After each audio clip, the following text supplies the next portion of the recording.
On today's GM Screen Rant, we're going to be talking about the use and overuse of what is commonly referred to by the community as Rule Zero.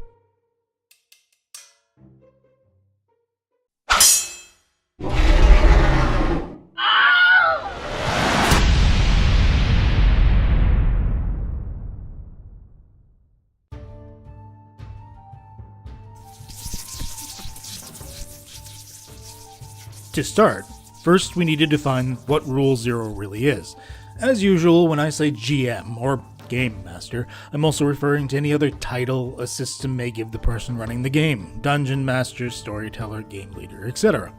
Now that that's out of the way, it's not always an official rule of various RPGs, but it is a general agreement by most RPG players that something like this exists. The best I can define Rule Zero is as such.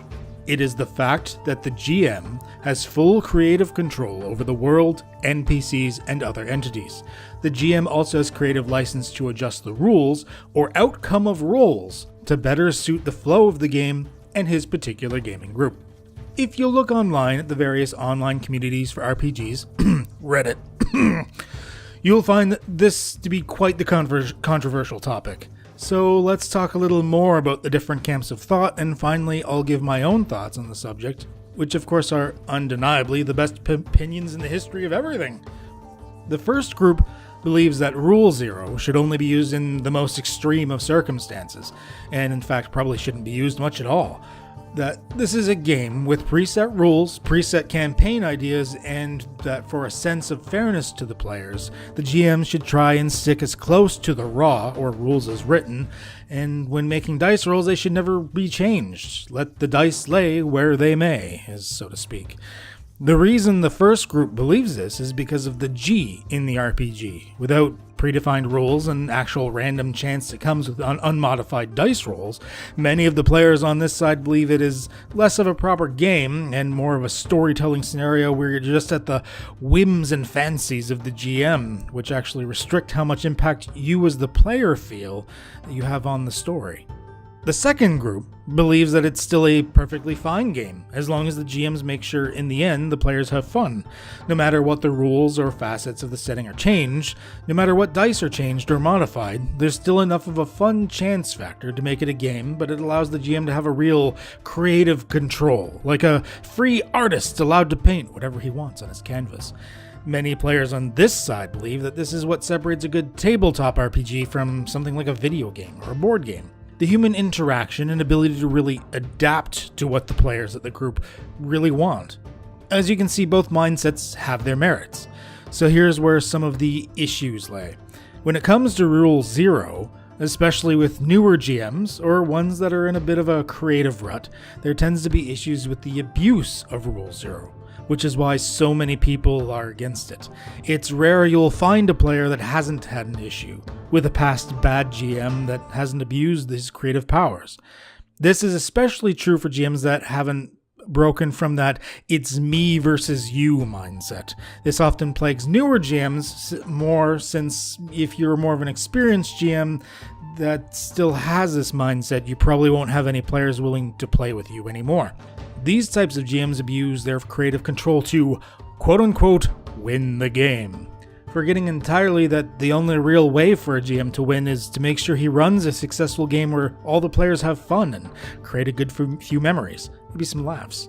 Players that have experienced these bad GMs often fly to the extremes of requiring that a GM stick to the rules and unmodified dice rolls. It almost feels like the majority of players seem to fall in this group because, let's be honest, there's been a lot of bad GMs out there. Not everyone's really suited for the role, but everyone kind of wants to try it out now and again. Here's where my point of view comes in. And surprisingly enough, it's not held by as many people as I thought it would be. My point of view is the same thing you should apply to just about anything in life. Candy, fast food, alcohol, underground death games involving goats strapped in steel spikes, cheese. It's great to have, but only in moderation. Well, once again, it's great to have, but only in moderation. I sort of agree with both camps. The G in the RPG is important. You need to have some consistency in the rules so the players know where they stand within the game and what they can do. It's also fun and important to have some of that random chance risk factor. However, the most important thing about the game is everyone has fun. If the GM needs to occasionally adjust a rule, change something about the setting, or even modify a dice roll, once in a while, I say go for it. If the end result means the players have more fun, then you done good, kid. You done good. The only downside to this is figuring out where that line is that you shouldn't cross. The balancing act. Are you on the light side of the Force or the dark side of the Force? Balancing it is quite difficult.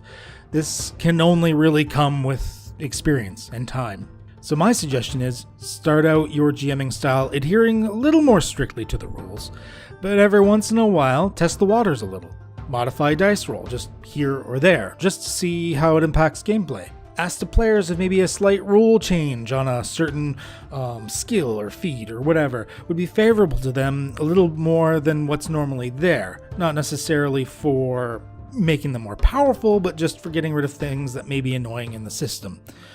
Surprise them by modifying a monster in a unique and unexpected way, but without fully overhauling it. Try to keep it subtle, just little extra changes so those people that are overly familiar with the rules still have that surprise, like, I didn't know a goblin could do that. Ah, surprise, my goblins can. Take your time, but most importantly, have fun. That's what all this boils down to. In the end, it doesn't matter what you do in the game. Period. As long as everyone had fun, you played it right. That is what I'm saying. Anywho, have a good one, eh?